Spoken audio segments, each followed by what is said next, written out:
అంటే ఇప్పుడు దాని మీదే వస్తున్నాను సార్. ఇప్పుడు బంగారుపాలెం ఈరోజు ఎళ్లారు జగన్మోహన్ రెడ్డి గారు. ఆంక్షలు పెట్టారు. అచ్చెన్నాయుడు గారు ఏమన్నారు? సో 5 సంవత్సరాలు ఈళ్ళు మొత్తం అధోగతి పాలన చేశారు.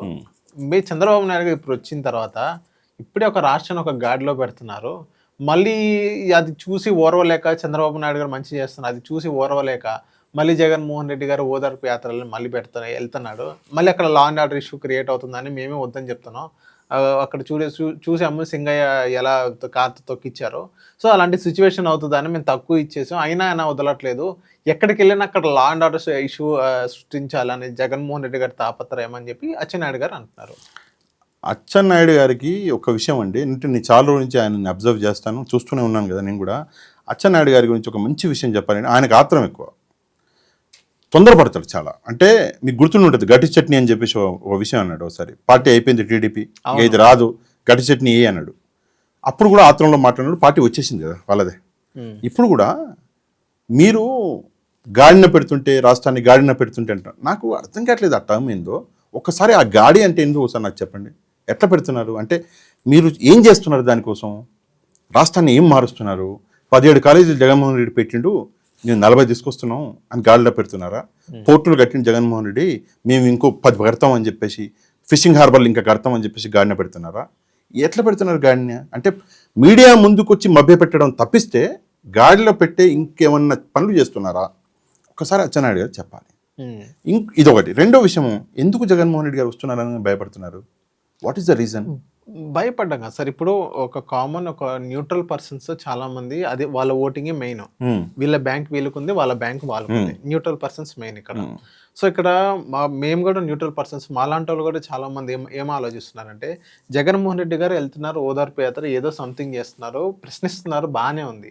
సో ఈ ప్రశ్న అనేది అసెంబ్లీకి ఎందుకు వెళ్ళి చేయట్లేదు? ఏదైతే బంగారుపాలెం ఈరోజు మామిడి రైతుల దగ్గరికి వెళ్ళారు, అక్కడ సింగయ్య దగ్గర ఏదో సంథింగ్ అక్కడ అయింది, అక్కడ చనిపోయారు, అక్కడ ఓదార్పు మొత్తం బాగానే ఉంది.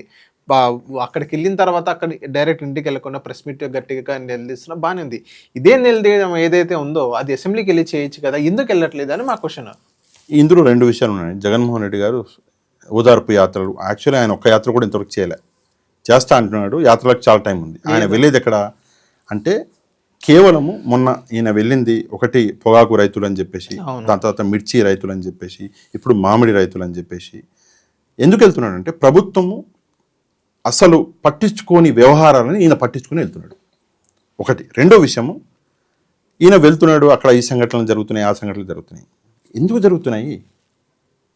జరుగుతున్నాయి సమాధానం మీరు చెప్పాలి కదా. ఆయన ఒక Z+ కేటగిరీ సెక్యూరిటీ ఉన్నటువంటి వ్యక్తి. ఎప్పుడైనా చదివారా అట్లీస్ట్ Z+ కేటగిరీ అంటే ఏంటో? ఒకసారి అచ్చెన్నాయుడు గారు వేరే ఎవరైనా చూసుకున్నారా?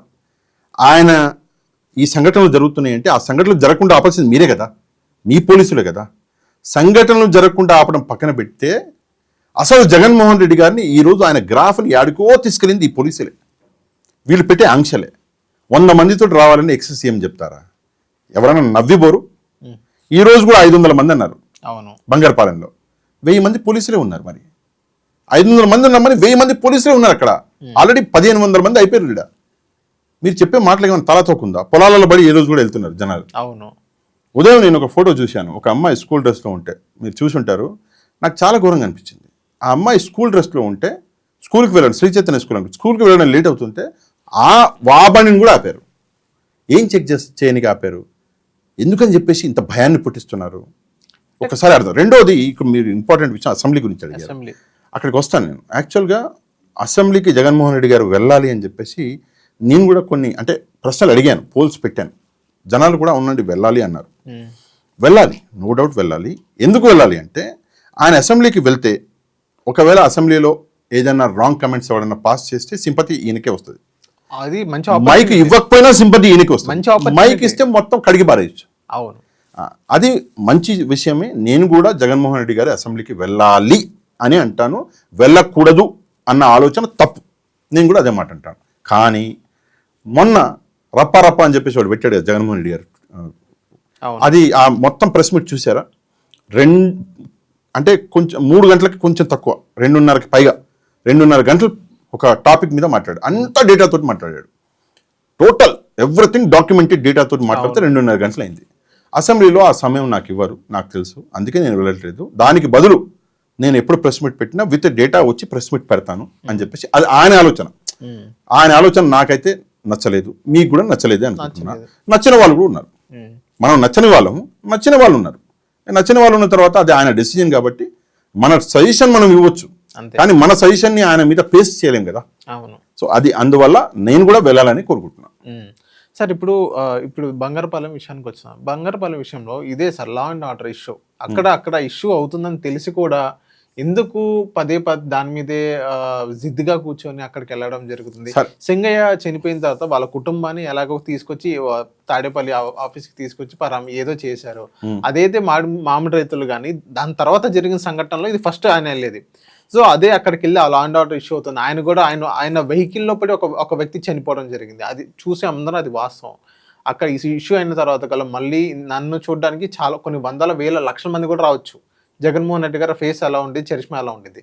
సో అక్కడికి వెళ్ళి మళ్ళీ ఇష్యూ దేనికి, ప్రజలు ఇబ్బంది పట్టడం దేనికి? ఆల్రెడీ నా వల్ల అంటే ఆయన పరోక్షంగా ఆయన ఉన్న కారులోనే చనిపోవడం జరిగింది. ఇది కరెక్ట్ కాదు. సో వాళ్ళ రైతులు ఎవరైతే ఉన్నారో 100 మందో 200 మందో అందరినీ ఆఫీస్లో తీసుకొచ్చి అక్కడ మాట్లాడి ఏమన్నా ప్రభుత్వాన్ని ప్రశ్నించవచ్చు కదా, ఎందుకు ఇలాంటి పనులు చేస్తున్నారు అని అంటారు? లేదు, ఇప్పుడు ఒక విషయం చెప్తాను. అంటే మీకు ఐడియా ఉంటే ఒక వారం రోజులు 4-5 రోజుల కింద తోతాపరి అంటాం, మామిడి పండు. తోతాపరి రేట్ ఎంత ఉండదు మీకు తెలుసా? అంటే ఐడియా ఉందా మీకు? లేదు. That was around 3 to 4 rupees rate ఉండే. జగన్మోహన్ రెడ్డి గారు వెళ్ళడం అనౌన్స్ చేయంగానే 5వ తారీఖు పోలీసులు నుండి వాళ్ళు రిక్వెస్ట్ ఇవ్వడం జరిగింది పర్మిషన్ కోసం. ఇమ్మీడియట్ గా ఆ 4 రూపాయల రేటు 3 రూపాయల రేటు 8 రూపాయలు చేశారు. అంటే డబల్ చేసినట్టే కదా. ఎవరి వల్ల అయింది? జగన్మోహన్ రెడ్డి గారు వెళ్తున్నారనే అయింది కదా. అంటే జగన్మోహన్ రెడ్డి గారు వెళ్ళడానికి ముందే రైతులకు న్యాయం చేసినట్టే అయింది కదా. అయింది ఒకటి. రెండో విషయము, జగన్మోహన్ రెడ్డి గారు వెళ్తున్నారు అన్న తర్వాత రేట్ ఎప్పుడైతే మీరు మార్చారో ఈ పని మీరు ముందు చేసి ఉంటే. ఇంకోటి ఇంపార్టెంట్, కర్ణాటకలో, పక్క రాష్ట్రం కర్ణాటకలో స్టేట్ గవర్నమెంట్ సెంట్రల్ గవర్నమెంట్తో మాట్లాడి 16 రూపాయలు రేట్ ఫిక్స్ చేసిందండి. ఎక్కడ? కర్ణాటకలో. కర్ణాటకలో ఏ గవర్నమెంట్ ఉంది? కాంగ్రెస్ గవర్నమెంట్. సెంట్రల్లో ఉంది బీజేపీ ఉంది. కానీ మన దరిద్రం ఏంటంటే ఇక్కడ ఉన్నది ఎన్డీఏ గవర్నమెంటే. కూటమిలో భాగమే కదా టీడీపీ, కూటమి భాగమే కదా జనసేన. మరి మీ ప్రభుత్వం ఉంది సెంట్రల్లో, మరి మీరు కూడా మాట్లాడి 16 రూపాయలు 18 రూపాయలు చేస్తే పోలే? కర్ణాటక వాళ్ళకు వచ్చిన ఆలోచన మీకు ఎందుకు రాలా? అందుకే పోతుండు. ఒకటి. రెండోది, మీరు ఒక మాట అన్నారు, అంటే జనరల్గా మనం యాజ్ ఎ జర్నలిస్ట్లము ఆ మాట అనకూడదు. ఆయన బండి కింద పడి చనిపోయారు, మీరు చూశారు కదా, అది నిజం అన్నట్టుగా అన్నారు. ఎట్లా నిజం అండి అది? Have you seen the FSL report? FSL report వచ్చిందా? అంటే అది అబద్ధం అంటారు సార్. ఆ వీడియోకి ఎఫ్ఎస్ఎల్ రిపోర్ట్ వచ్చిందా? ఆ వీడియోని ఎఫ్ఎస్ఎల్ కి పంపిస్తారు, ఫోరెన్సిక్ సైన్స్ ల్యాబొరేటరీ అంటారు, పంపిస్తారు. పంపించారా? వచ్చిందా రిపోర్ట్? అంటే అది అబద్ధం అంటారా ఆ వీడియోలో? నేను అదే చెప్తున్నా అండి. మీరు నిజం అనుకుంటున్నారు, నేను అబద్ధం అనుకుంటున్నా. అన్నకి మిక్స్డ్ ఉంటుంది, వేరే వాళ్ళకి మిక్స్డ్ ఉంటుంది ఒపీనియన్. ఇంకోళ్ళకి లేదంటారు, ఇంకోళ్ళకి ఉందంటారు. ఇవన్నీ ఒపీనియన్స్ ఉంటే కోర్టు ఏం చేస్తుంది, పోలీసులు ఏం చేస్తారు అంటే, ఇంతకుముందు కోర్టు ఆర్డర్స్ కావాల్సి ఉండే ఎఫ్ఎస్ఎల్కి పంపించాలంటే కోర్టు ఆర్డర్లు. ఇప్పుడు అక్కర్లా, పోలీసులే పంపించవచ్చు. మీరు ఏం చేయాలి? ప్రైమరీ ఇన్వెస్టిగేషన్ అంటారు. 18వ తారీఖు వెళ్ళారండి, ఈ ఘటన జరిగింది. 18వ తారీఖు ఇమ్మీడియట్గా ఎస్పీ గారు వచ్చేసి లేదు జగన్మోహన్ రెడ్డి గారి బండి కాదు, ఇది వేరే బండి నెంబర్ చెప్పారు, తెల్ల కలర్ బండి తీసుకొచ్చాం, పట్టుకొచ్చి ఇక్కడ పెట్టుకున్నాం పోలీస్ స్టేషన్లో అని బండిని సీజ్ చేశారు. మొత్తం కథ అయిపోయింది. 19, 20, 21, 22 ఆదివారం మీకు ఈ వీడియో అనేది బయటకు వచ్చింది. ఎందుకు 4 రోజులు పట్టింది? ఫస్ట్ థింగ్, ఎందుకు పట్టింది? ఇప్పుడు మీ దగ్గర ఇట్లాంటి వీడియో ఉంటే మీరు అవుతారా?